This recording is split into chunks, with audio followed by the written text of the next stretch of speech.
Hi everyone and welcome to episode 93 of the James Layton Fitness Podcast. Now in this specific episode I want to discuss why you more than likely need to require both tools to bust through a fat loss plateau, and those tools are increasing expenditure via more cardio and or decreasing calories as tools to bust through fat loss plateaus.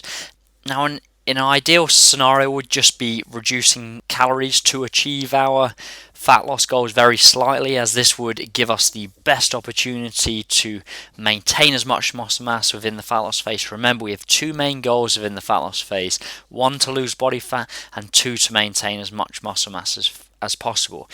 However, for most individuals, especially females, especially people with a decent amount of body fat to lose, especially people getting very lean, i.e. under 10% body fat, you're more than likely going to require both tools to bust through fat loss plateaus: increasing cardio and or decreasing calories. I'm going to explain why within this podcast, so that in most situations you don't want to just rely on one or just the other. You want to try and use a combination of both. Now firstly, if you were to just rely on decreasing calories within the fat loss phase, so you wouldn't do any additional cardio, you'd just have weight training as the foundation. Now this can be a tool used if you were just trying to lose a small amount of body fat, but if you're trying to lose a significant amount of body fat, and also females, and then anyone's trying to get super lean, if you just focused on decreasing calories, you'd be in a position within a very short period of time where calories are extremely low, to the point where hunger becomes a real issue, and therefore adherence becomes a real problem. So therefore it makes it very difficult to just stick to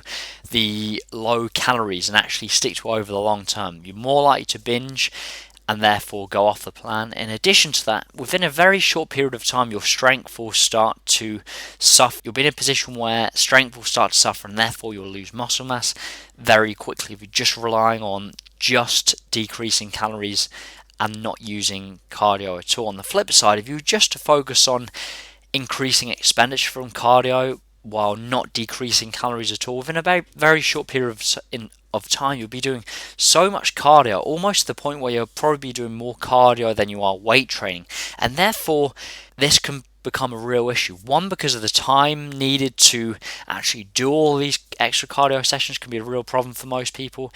In addition to that, you'll start to potentially get some endurance adaptations as opposed to some of the strength adaptations we're trying to get from the weight training. So you can get a interference effect, which can in turn mean muscle mass loss as well within the fat loss phase. So therefore, you want to, for the most part, be using a combination of both, decreasing calories and also increasing expenditure from cardio as tools to bust through fat loss plateaus. Now, don't get me wrong, there's a few exceptions to this.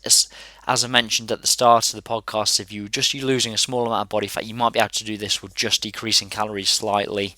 However, in most situations you'll require both, especially females, especially anyone with got a lot of body fat to lose, and also people trying to get very lean as well. Now, when I mention fat loss plateau, I basically mean if you don't achieve our fat loss objective, our weight loss objective, which is 0.5 to 1% weight loss per week. So if you don't achieve that, that's your cue to decrease calories, usually anywhere between 10-15% of calories. Protein will stay constant, and then you'll make the change from either carbohydrates or fats or a combination of both. It doesn't really matter. However, I would suggest keeping your fat intake approximately 30% of total calories, and then with regards to using cardio to bust through a fat loss plateau, it could just be adding an extra cardio session. It could be a 10-minute HIIT session, it could be a moderate intensity session for approximately 20-30 minutes, it could be a run or a cycle outside, or you could do a low intensity session, it could be an incline walk for about 30-40 minutes. The goal is to just use one of these tools to bust through a fat loss plateau when you reach it.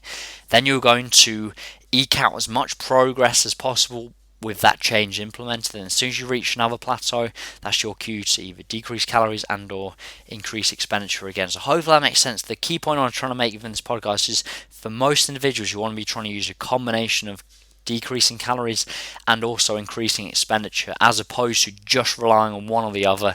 Otherwise you'll run into a lot of problems. So hopefully that's been useful. I look forward to speaking to you next week. If you're still yet to download my free book, How to Set Up a Nutrition Plan, if you go to James Layton, Layton fitness.co.uk, you'll see a tab at the top of the page called free book, and you can download that immediately. Thank you very much.